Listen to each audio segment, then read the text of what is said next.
সালামু আলাইকুম। সবাই কেমন আছেন? যারা আমার কথায় ভিতর থেকে জ্বলে এবং বাহির থেকে পড়ে, তারা আমার শুভাকাঙ্ক্ষী হতে পারে না। ভাই, আমার তো কিছু করার নাই। আমিও তো মানুষ। আমি একজন হয়ে কিভাবে সবার মন রক্ষা করে চলতে পারি? আর একজন মানুষ কখনো সবার মন রক্ষা করতে পারে না।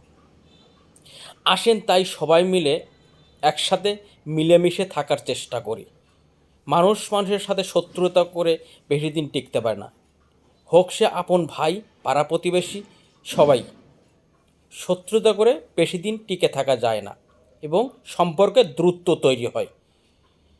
তাই চেষ্টা করি সবার সাথে মিলেমিশে থাকতে। আমার ভুলভ্রান্তিগুলো আমাকে ধরিয়ে দিন, পিছনের সমালোচনা না করে সামনাসামনি ধরিয়ে দিন।